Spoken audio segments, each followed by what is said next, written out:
Hi everyone, and welcome to this conversation today. So the title of this session is a conversation about anxiety and how to manage it. And it's both Melanie and I here today, and I'm a lecturer in mental health at the University of York, and I research how we might think and learn differently if we have mental health conditions like anxiety or eating disorders. Thanks, Alex. And I'm Melanie. I'm Melanie Forster. I'm a clinical psychologist by professional training, but I also hold an academic post in the psychology department at the University of York. Yeah, so today we're going to just kind of cover some key questions about anxiety and also look at something specifically that people get anxious about and talk about those as well. And then at the end, we'll cover some things you can do if you're feeling anxious, and also some resources for further help. So, Melanie, what's anxiety? Oh gosh, okay. Well, I guess thinking about anxiety, it's I guess it's a little bit different for everybody. I think how we interpret and experience anxiety is a very much a personal thing. And I guess in reality, it's the mind and the body's reactions to a situation or an experience, an event that we're perhaps perceiving as being stressful or dangerous, or we're unfamiliar with it. And so it's a totally normal adaptive experience that we have. It's totally universal to all of us. And so it has some good aspects to it, I guess, in that sense, because it does help us. A little bit of anxiety can help us perhaps be a little bit more alert and a little bit more focused, because it's the body communicating and telling us that potentially there's something out there we need to be mindful of. But sometimes it can actually be quite difficult and quite overwhelming and have quite a negative impact upon us. Yeah, and actually, so there's research from people like Professor Oliver Robinson at UCL. His lab have shown that actually it's very similar neural circuitry that's activated when people are temporarily anxious in response to like a threat or something like an electric shock, but also that same circuitry is chronically activated in people who have an anxiety disorder. So it's the same kind of neural response. It's just kind of prolonged over time and excessive and over the top. Yeah. And yeah, so in terms of adaptive anxiety, one of your students, I think, Melanie, you were asking them for things they thought about anxiety or quotes about anxiety, and one of them said that they were anxious about public speaking. And I guess we'd consider that to be quite sensible. It is quite a stressful situation. It's in some ways being anxious about it might mean that you prepare a little bit more, you're quite alert for things like, I don't know, if someone in the audience has a question, you're more likely to notice quickly. But when would that kind of become maladaptive? Yeah. I mean, I think it's quite a personal, I guess, a personal response really as to when you tip into it, anxiety being a helpful experience as to being unhelpful. It's a bit of a scale and a spectrum, and we can all move up and down it, I guess. And I think sometimes it's about if we're finding that where the anxiety is maybe spreading a little bit. So we might be perhaps anxious a bit in one situation, which is perfectly understandable and reasonable, and we manage it and we come out the other side and we feel okay. But if we're feeling that, then we're starting to get anxious beyond that one situation, and it's spreading into another and another, and before we know it, we're feeling anxious a lot of the time. In fact, not all of the time. Then that's really it's something that we really have to think about in terms of is there something we can do about this? We don't have to just live with this high level of anxiety, because it's quite it has quite a negative detrimental impact on our well-being, our physical well-being, our emotional well-being, when we're under a state of anxiety, a state of tension all the time. It's not good for us. It's not good for our health. To go up and down in anxiety through life is being human, but when we're experiencing high levels all the time, it really is a signal to us that we really should do something about this. Yeah, definitely. And just in terms of what is anxiety as well. So and you talked about different situations, and actually different people seem to be anxious in different situations as well. And so some of the students you had said things like meeting deadlines, but also fitting in socially and being worried about the cost of living crisis and doing well enough to get a job. So I guess maybe it's worth briefly saying as well that there are different types of anxiety disorder. So like social anxiety disorder, which is specific to social situations, but then things like maybe a specific phobia, which is maybe when you're afraid of planes or flying, or of enclosed spaces. Yes, absolutely. Or you can have a stressful life event that creates a sort of more of a post-traumatic stress and anxiety response. Or you can suffer perhaps more with a generalized anxiety disorder, which is that idea that you really just are feeling under quite a heightened sense of anxiety a lot of the time.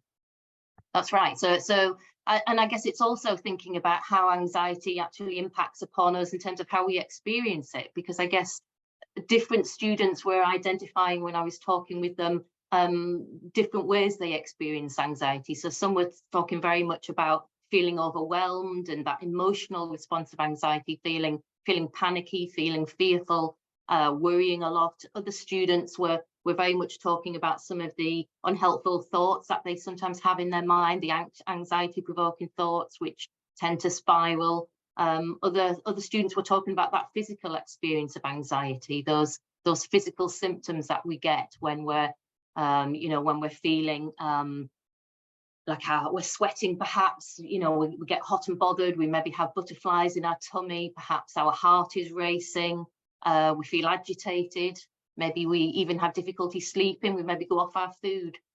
So it has quite a widespread impact upon us, doesn't it? And it even affects how we behave, what we then do. Yeah, so actually in some of the research I've done recently, we did a meta-analysis about how people learn about negative things, and actually those with anxiety disorders or mood disorders like depression tended to learn more from every negative event, and so they would change their behavior more in response to every negative thing that happened. And so I guess an example of that in real life might be that you might, for example, hear about a plane accident and you might cancel all your flights and decide not to fly again. So it's a sort of really big change in behavior in response to one single event, rather than kind of averaging over all the plane trips you've been on over your lifetime and noticing that most of them have been without incident. So I guess in some, you've got these sort of physical symptoms, emotional symptoms like being tearful or confused, panicky, cognitive symptoms, so things maybe like catastrophizing, which I've also done some research into, which seems to be related to not wanting to take risks.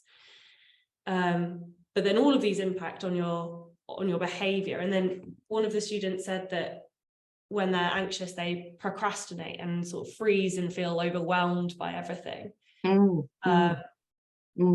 So I guess this is an effect on behavior as well, right?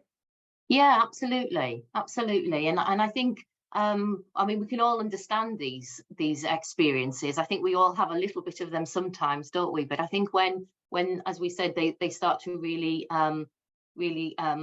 impact upon us not doing things, or maybe avoiding things, or making us feel we can't be ourselves, and when we're in that situation, I would probably be really advocating us to think about, well actually perhaps I could come up with a positive coping strategy. Maybe I could come up with thinking about developing perhaps a toolkit of things I could do, a plan of action to really I guess try and see if I take hold of some of these anxiety symptoms and see if I could actually learn some control, learn some strategies, learn some ways to better manage my experiences. And it's a little bit about thinking about your coping style, and I guess the first sort of technique, I guess the first thing you would want to do in that process of recognizing that I need to do something about my anxiety would be, I guess, about just taking a bit of time to stop and to just reflect and be a little bit self-aware.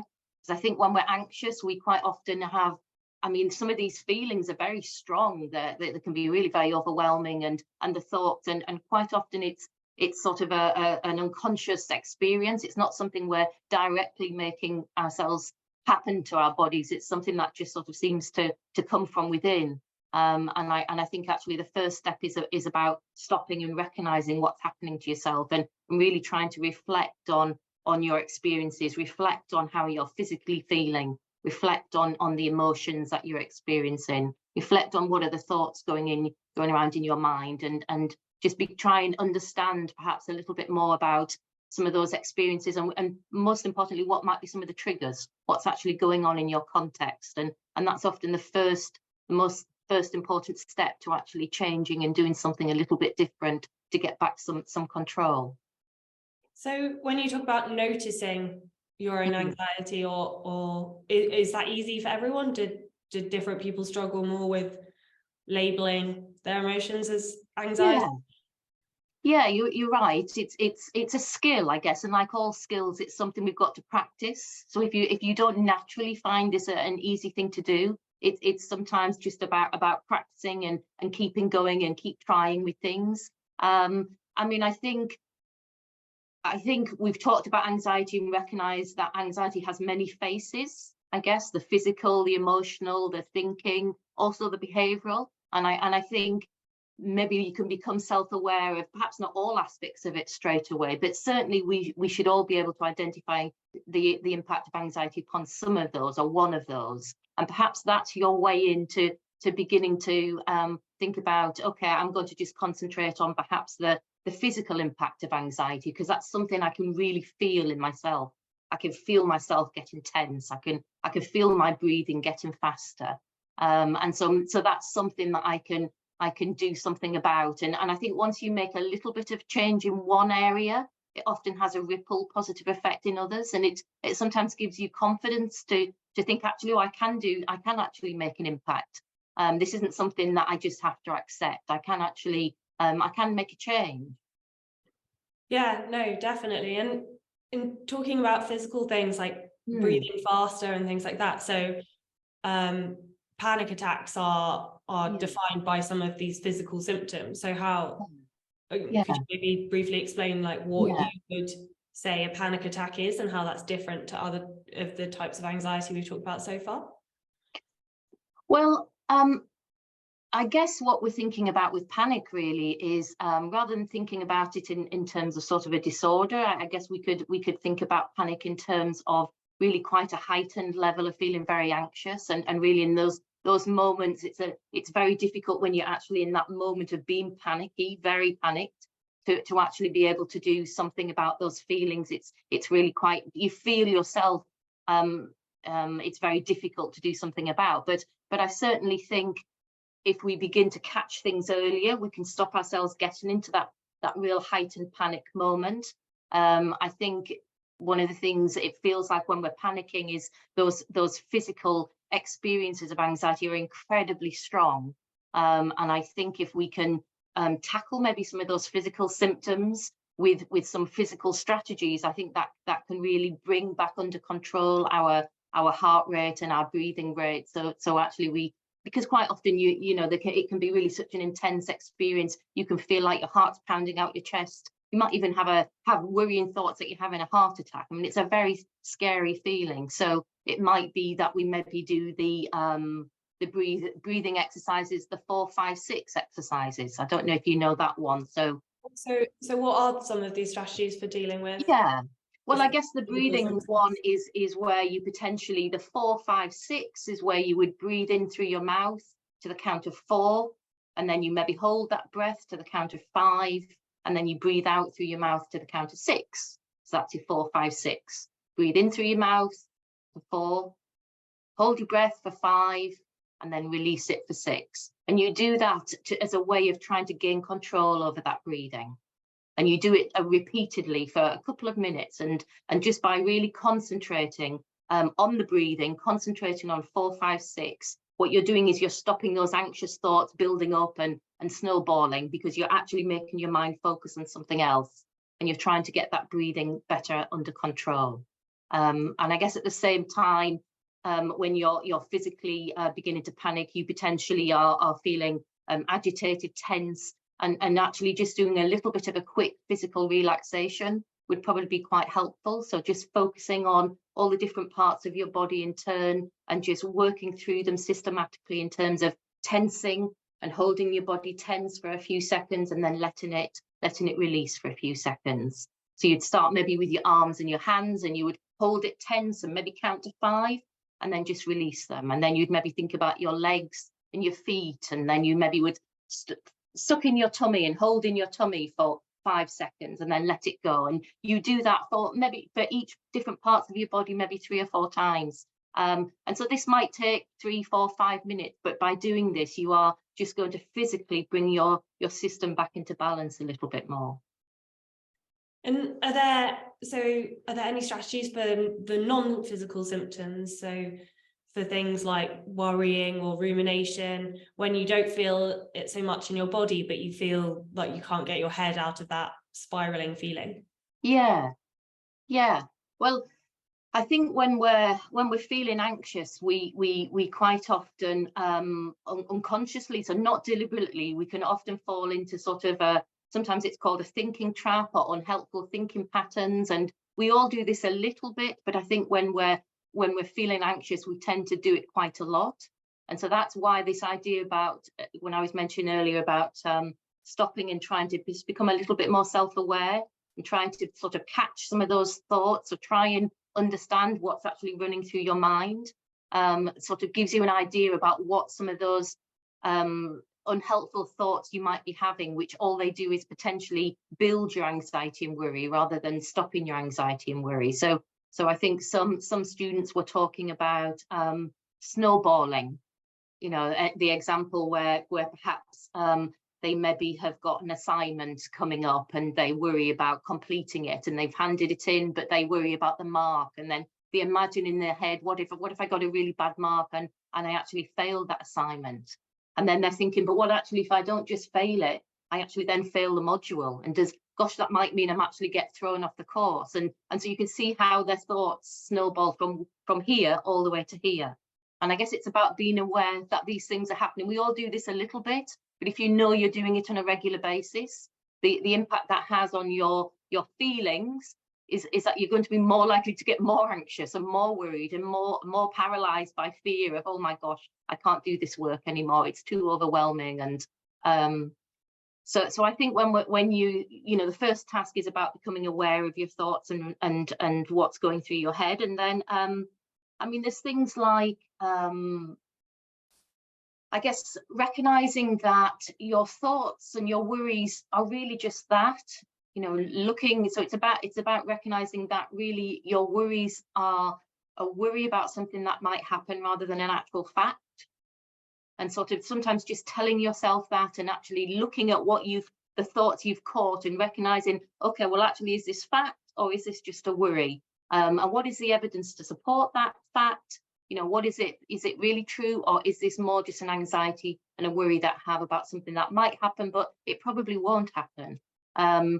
There's a really good website that's got I think it's Every Mind Matters. I think a resource we're going to talk about later and reference people to. That's got some really good techniques that you can use. They're often sort of cognitive behavioral techniques that you can use if you know you're prone to having unhelpful thoughts. You can potentially look at these websites and actually it's sort of the self-help guides in terms of how you can perhaps challenge your thoughts. I think often when we're anxious, our thoughts tend to be quite rigid. We don't tend to always see the full picture. It's a little bit like we put on our glasses, and our glasses are often worry glasses or anxiety glasses, and we tend to then be looking for the things that support the worry. And sometimes by doing that, we're disregarding some of the positives that are happening because all we can see is some of the negatives, unhelpfuls. And I think if you understand that you have a bit of a tendency to do this, it's about being able to stand back and detach from that and recognize when it's happening, and maybe be able to perhaps reword some things, or look at that unhelpful thought you're having and see if you can reword it in a bit more of a balanced way. Can you reframe it? Do you have a voice in your head that perhaps is a little bit critical? So some of that thinking of yourself is really being unhelpful, really. putting yourself under more pressure? Can you perhaps reword something so you're maybe thinking about yourself in a bit of a kinder way, a bit more of a compassionate way? So this one of these things that you were just talking about, this kind of anxiety glasses. Mm. So I've been involved in some research looking at negative affective bias, which is essentially this, right? So it's the tendency that everything is almost in a negative light. So maybe in an ambiguous situation, you're walking in the park and you see your friend and they don't acknowledge you. If you're feeling anxious or depressed, you might think, oh, you know, what have I done to upset or offend them? But actually, you know, most of the time it's probably they've not seen you, or they've noticed you, or they're in a rush. So it's interpreting everything that's ambiguous as negative, or when you're trying to remember how your week's been, only remembering the negative things that have happened. That's right. And noticing when you're doing that can be quite powerful as well, because that is, you know, maybe sometimes even if you write down things that have happened in the day, as they're happening, and then you look back on them later, you might remember some of the more positive things that have happened that you don't remember later. Yeah, absolutely. Because anxiety sort of slightly skews things, doesn't it? It can sometimes, and we stop seeing that bigger picture, we stop having balance, we stop being able to logically think things through and to think things through in perhaps a systematic way. And sometimes if you're feeling very anxious at the moment, sometimes just having a break, going away, calming down, doing something different, distract yourself, and then coming back to a situation. So you're more likely to be able to problem solve and really see the true picture. So your example of the friend in the park who didn't see you when you shouted and waved, they looked like they were ignoring you. If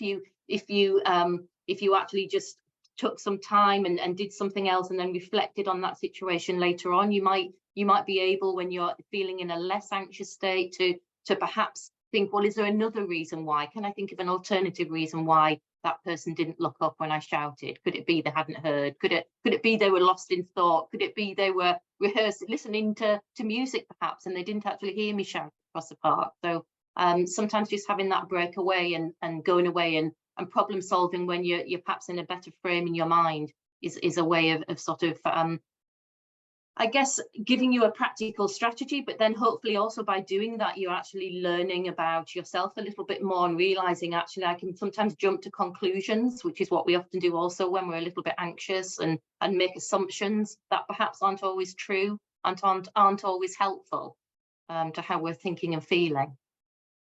Yeah, definitely. And so other things that we can do, so you've talked about some of these coping strategies, so like self-reflection, and some of these sort of CBT techniques, like identifying unhelpful negative thoughts, and also thought challenging a little bit, we've talked about as well. So is this really realistic? And with snowballing, or sometimes that's referred to as catastrophizing, and actually sometimes what's useful then is if you think, oh, you know, if I fail this exam then I won't get a job, sometimes even writing down those steps and the probability that you think all of them will happen can be quite useful, just to sort of really take it from if I fail this exam I'll definitely end up having to move back to my parents because I won't get a job and no one will want to hire me. If you look at the probability of all the individual steps that have to happen to take you to that point, then you can it's not really that probable at all. That's right, Alex. And I think sometimes if you find this hard to do for yourself, if you find it hard to get control over this thought, or to find it hard to maybe challenge it or come up with an alternative that's a bit more balanced, sometimes it's helpful to imagine, okay, forget it's me having the thought. What if it was my friend telling me they had this thought? So what advice would I give my friend? How would I help my friend answer this thought? Because sometimes we can do it easier when it's happening to somebody else. So you sort of get practice with coming up with the alternatives, and you get practice at maybe being a little bit more flexible in your thinking when you can apply it to somebody else. And if you could do it for somebody else, then it's easier to then begin to apply it to yourself. That's sometimes quite a helpful little tip to do. Yeah, and I suppose if your friend said to you, oh, I was walking through the park and so ignored me, you'd be like, are you sure? Isn't there a better explanation for this? Yes, absolutely. Easier to do about a friend who you feel positively towards than maybe about yourself if you're feeling negatively towards yourself in that moment. Yeah, and sometimes when you're in a state of heightened anxiety, it's quite hard to sometimes put the strategies into place. And sometimes it's about maybe thinking about, if you've had a stressful experience and you've been very anxious, after the event, when you're feeling calmer, when you've got time, reflect on it. That's the time sometimes when the most learning can happen, when you can really think about, well, what was actually going on in the context, what was happening, what was triggering me, why was I beginning to feel anxious?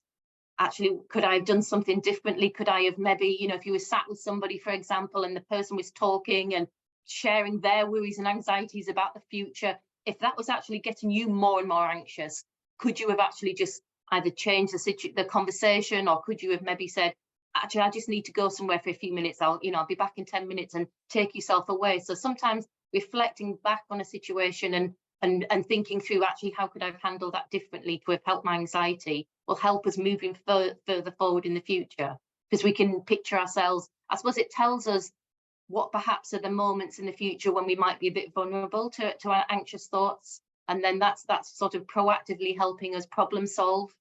If you know, for example, you're anxious about exams and you really struggle the day before an exam, think about, what do I already know about myself in terms of what's helped before in the past? How have I helped manage my anxiety before in the past? But equally, what hasn't helped? What has been difficult? What's made it worse? And reflect on that, and then think, okay, can I schedule in some more things that I know help?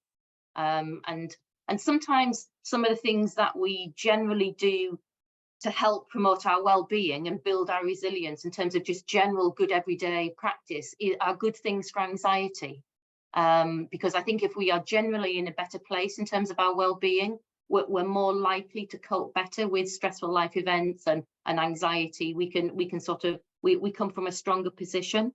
So thinking about what we already know about well-being, it's things like, there's a lot of research, isn't there, about the importance of physically going out into nature, going for a walk, being, looking after plants, I don't know, doing a bit of gardening, but walking in the park, actually making yourself get up and do that on a regular basis is good for our well-being. Thinking about your self-care is really important. We know that makes a big difference. So scheduling in, time for yourself, doing something you really enjoy, something that you really love doing. And also self-care is also about knowing how to protect yourself and how to say no, maybe, and how to sort of protect your boundaries. It's maybe also thinking about your thoughts and feelings. I suppose your feelings in terms of, if you're somebody who maybe bottles things up and you brood on things, actually thinking about, in terms of good well-being, might be in terms of whether I could find an outlet for my thoughts and feelings. Can I share them with my friends? Can I sort of, develop a friendship group where actually I can find people that are a bit more like-minded and we could support each other? So I think if you've got an anxious experience coming up ahead of you, there's things that you can just do in terms of general well-being. And when I say schedule them in, I probably would literally be thinking, if I know the day before an exam I get really anxious, I'd probably think, okay, what can I do in the morning? What can I do that would be helpful? Maybe I do, something that where some mindfulness, or maybe I could do some yoga, or maybe I could go for a walk. Or maybe I would allow myself a little bit of revision time, but it's quite scheduled, and then I would do other things. Maybe I would balance it, do an hour of revision, and then maybe half an hour of a bit of relaxation, getting up, practicing maybe some breathing exercises, and just sort of actual sort of timetable in, so that you're sort of managing your day a little bit better. I think the more we can believe that we can build our own resources, which we can strengthen our own well-being, we can boost our resilience. This is something that we can do. It isn't a static thing. This is something that we can influence ourselves, and the more we proactively can do things and feel like we are impacting for the better for our mental health and well-being, the better for us in general. So I think, maybe this is a more difficult question, but one of the things that people often do say is that advice like do some yoga or have a bath, whilst well intentioned, is obviously not helpful for some people. And actually sometimes if you're severely distressed or really struggling, it's likely to make things worse. Like, take some time to self-reflect if you're in a really horrible place, or things are actually going wrong for you, might not be helpful. So well, I what, guess, Alex, you're talking about when you're in that moment of crisis. I guess and you're right, in the moment of crisis, but I'm thinking about, there's lots you can do beforehand. before you reach that Your point. moment in crisis either becomes, it doesn't happen, or it becomes at a more manageable level. It's intense, but it's not as intense. It doesn't last as long. You know, so I think the more we can do generally in terms of our well-being, and the more we can put into practice some of these strategies, it will have a knock-on effect. But you're right, it's about finding things that work for you. And for some people that might be actually going for a really fast run, or going swimming and really throwing everything into it. For other people, it might be really engaging in some mindful activities. You know, and I think it's just about trying things out, and one thing might work at one time and another thing at another time. And I think the more we just build, the more we try out different strategies and build things, the better. Then we've got more resources. Yeah, so I guess the key thing for that is that it's not, you know, building these resources is something you should do before you anticipate you're going to reach a moment of crisis, rather than actually when you're in crisis, having a warm bath or doing some mindfulness is probably not actually what you need. Well, for some people it might be, but it just might not be for everybody. And I think all of these things, absolutely, helps to know what would be helpful in that moment. Yes, but the more you practice yoga or mindfulness, or you just enjoy chatting with a friend, or you watch TV, the more you sort of consciously think, I'm going to do this as a way of coping, and as a way of doing something different to maybe my study work, or different to maybe prepping for an interview for a job. The more you sort of practice these things, the more, when you're in a moment of crisis and challenge, you might be able to dip into these more effectively, because you've already had a go at them, and you've already worked out which bits you like and which bits you don't like, and what's helpful. And, you know, so for example, visual relaxation might be more helpful for somebody than some of the physical relaxation. So, you know, you can go on YouTube and look at the visual relaxation exercises. There's some really good apps you can download for your phone, and just having, you know, practice those things when you're feeling calm and you're feeling okay. You know, you've then got them for in moments where perhaps you do need something, and those are something that you can perhaps just try out. Definitely. And one thing we've sort of touched on avoidance, but so avoidance is kind of when you're something's making you worried or anxious, and so you're just avoiding it, and so that's maybe quite unhelpful also in that it doesn't give you a chance to learn that those situations aren't as scary as you thought. So maybe it's, you're worried about going to a party with people you don't know, and you avoid it, and then you don't get to realize that actually you'd have been fine and had a really nice time. But are there any strategies for things like avoidance that you might suggest to people? Well, I mean, avoidance is one of those. I mean, I think if you're feeling anxious and you're stopping doing something because you're feeling anxious, it's very unlikely you're then going to be able to overcome that anxiety, because you're never facing it. And so part of practicing some of these things beforehand, in terms of gaining more control over your thinking, in terms of practicing your breathing and your general, you know, physical quick relaxation exercises, practicing those means that when you're then deciding to actually face something that you're potentially missing out on, something that you might be a really great experience, and maybe it's something you have to do and you can't keep avoiding it forever, you have to do it. So if you've got these strategies, then these are things that will help you in terms of your anxiety management. So it will help you more likely get through the other side of a situation that you're avoiding. Sometimes it's quite helpful also, Alex, to rate yourself. So maybe a rating scale from 0 to 10, you know, a bit like a ruler. And imagine, 10 is where you are feeling the most anxious you possibly could, absolutely feel terrible. And 0 is no anxiety at all. And try and get yourself, this helps you sometimes become a bit more self-aware with how you're feeling. If you on a regular basis just catch yourself and think, okay, from 0 to 10, what number am I at to do with my anxiety? And then maybe have ideas about what are things what is a number perhaps that is starting to get on that border of being quite uncomfortable and difficult. So you might say, well, when I get to a number 6, actually that's feeling quite difficult inside me. I'm beginning to really panic, or I'm really beginning to feel like I want to leave a situation. So it might be that you say to yourself, okay, that's a number 6. So when I get to a number 5, I'm going to put a strategy into place to try and bring that anxiety down a little bit. Right. And so you sort of have strategies linked maybe to certain numbers. And then having that sort of rule, that idea of that rating skill will help you as you're working towards maybe the event that you're avoiding. Maybe you've got to go for a hospital appointment and you really don't want to go, but you know you've got to go through it. And so actually thinking about and practicing all those different types of strategies, there's so many on the internet, and in terms of, you know, the Mind website, there's some really good ideas for managing anxiety and well-being, and trying them out when you're not in the moment of panic and heightened anxiety, in the times when you first of all just can get practiced in them, because they're like a skill and you need to get familiar with them and confident in them, and then trying them out in perhaps low-level anxiety moments and getting confident in using them when maybe your anxiety is a 3 or a 4. And then you can try them, and then when your anxiety is a 5 or a 6, that you're maybe more likely to get some success from them that way.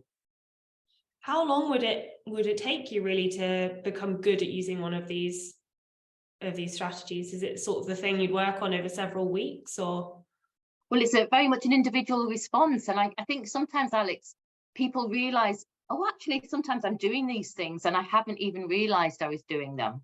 So a lot of this isn't, you know, it's not rocket science, I guess, is the phrase, isn't it? A lot of these aren't you know, they're things that we perhaps do as a helpful coping strategy, but perhaps we're not aware of it. And by making ourselves aware of it, I think it gives us more control over it. So it means we can then more deliberately use it. So if you know that actually what's quite helpful when you're feeling anxious outside the GP, when you're waiting to go in to see your GP in the waiting room, is actually getting your phone out and playing a game on your phone. And if you do that, and actually, if you're consciously then thinking, well, I'm doing that because I'm distracting myself and I'm not allowing those anxious thoughts to keep building in my mind, then you've got yourself a strategy there that helps. Distraction in the short term is a really good strategy. So some of these things you might actually find you're doing already, but I think just building that toolkit so that you've got lots of different resources that you can then dip into just empowers us to believe that we can cope and manage a little bit better. Yeah, definitely. And so I guess maybe a related question in terms of all of this that we've talked about so far is, when do you know that you need to seek further support, that you've tried, you know, that the strategies aren't going to be enough for you? Yeah. Well, again, there's probably not just one answer to that in some ways, and I think it's very much a personal choice to make. I think generally the earlier we seek help when we're struggling, the better. I think that's just a general principle, because if we can stop things becoming entrenched and stop things becoming habit, we're more likely to be able to make a difference sooner and to help ourselves. So I think you know, it's about recognizing anxiety as part of who we are as humans, and it's a normal reaction and it's an understandable reaction, and you know, this is just life, to be sometimes anxious. But I think if you're finding your anxiety is taking over, if you're finding it's affecting what you do, if you're finding it's upsetting you and you're not able to live how you want to live or do what you want to do because of your anxiety stopping you doing things, and I think that's probably a sign to you that when the impact of it is becoming significant and it's affecting your well-being, your physical well-being and your mental health well-being, your emotional well-being, when you know that's happening, I think that's probably a warning sign. And maybe if somebody's also saying to you, maybe if a friend or a family member is recognizing and saying, look, you're getting really worked up, I'm concerned about you about this, I think we shouldn't just keep avoiding recognizing when we're struggling, because we all struggle sometimes, and I think there's an enormous amount of help out there. There's an awful lot of support out there. There's a lot of support in terms of things we can do for ourselves, in terms of some of the self-help information that's on the internet. There's some great things, but there's also a lot of practical help in terms of people and support within the system. So we have a lot of support in the university, don't we, Alex, for students? Yeah, definitely. So if you're a student at the University of York, there's quite a lot of support on offer, and a lot of that is mediated via Open Door, which is a counselling and wellbeing service. And there are also student wellbeing officers, which are cover normally 1 or 2 departments, and their role is, from what I understand, just to sort of help you navigate the different sources of support that might be available. So point you to correct direction, to get maybe some counselling or support, but also help you if there's something you're worried about maybe has a potential actual problem solving solution. Maybe it's to do with housing or finance or something like that. Yeah, absolutely. And your GP is always a good professional to go to if you're getting worried and anxious, and you're really feeling like you could do with benefit from having a talk with somebody and thinking together with somebody. Sometimes working collaboratively with somebody is a really helpful way to try and problem solve and maybe come up with some new strategies and ideas of things that you perhaps haven't thought of that could help and make a difference. So I would always recommend to anybody in society, go to your GP if you're struggling, and because they have access to an awareness of the wider services in the community, that can be really very, very helpful. So GP can often, even if they themselves aren't an expert in mental health, they're the person that can help signpost and refer you to the people who are. So whether those are services that you can self-refer to, or online resources, or something else that they consider to be appropriate, like referral to social care or community mental health teams, that's something that's governed through your GP in the UK. Yeah, they're great at being able to signpost and have a much greater understanding of the support that's out there. You've also got great organisations like Mind and organisations like the Samaritans. So if on an evening or at night time, when perhaps sometimes when at night time and it's quiet and there's not a lot going on, sometimes that's when our anxious thoughts can sometimes be the hardest to manage and control, and actually knowing that there are people there on the end of a telephone that you could ring and anonymously and just get some support is very helpful. So it's about realizing you don't have to deal with this alone. You don't have to struggle with this by yourself. That there really is a lot of people out there who are willing and able and have the expertise to help and make a difference. Yeah, and I suppose as well, it's not an all or nothing of either you seek support or you help yourself, right? You can continue trying to work on strategies for yourself, whilst recognizing that if possible, you need a bit more input from someone else.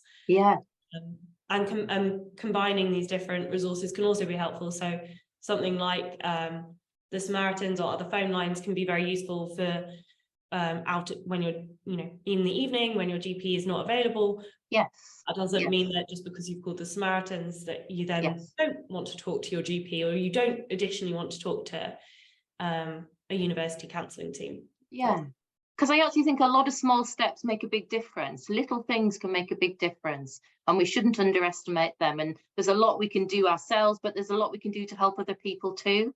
And actually, the more we sort of recognise that and look beyond ourselves and recognise that whilst we're normalising the experience of anxiety, it can also be incredibly disabling and scary and an awful experience. And so it's a real spectrum, a real gamut of experiences, and it's important we really do think about it but recognise that there's a lot we can do to make things better and to help us manage and cope more effectively with it.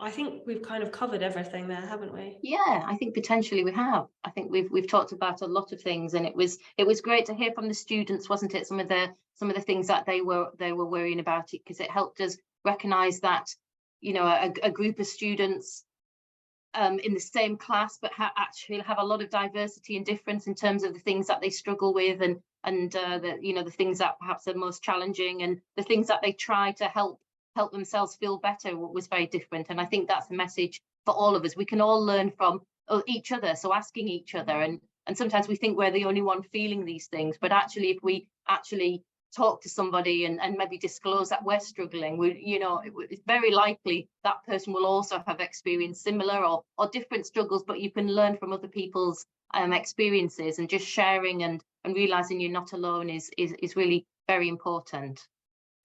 Yeah, and I suppose the other thing that's useful from seeing the comments that students made, so a lot of things about work and maintaining grades, but also a lot of sort of practical things like about the cost of living and about how to get a job, or careers talks and things like that. And I think the other thing there that is relevant is that actually anxiety doesn't exist in a vacuum. We're all in a society, and there are events in life that aren't necessarily are anxiety provoking, like job interviews, and like things like the cost of living crisis. And actually sometimes then the solution isn't become less anxious. If you're anxious to an appropriate level about something that's happening to you, then actually it's maybe about seeking some support in other concrete areas. So things like cost of living bursaries or support from university, or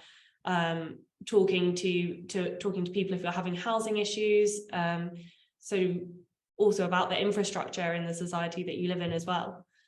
I think that's the other important thing to say. If you're very anxious about the cost of living, I don't think that's an appropriate response right now. No, it isn't. It isn't at all. And a lot of anxiety is perfectly reasonable. But a lot of the things we worry about, I should say, are perfectly reasonable. But it's about a question of intensity and severity and impact, isn't it? Really, and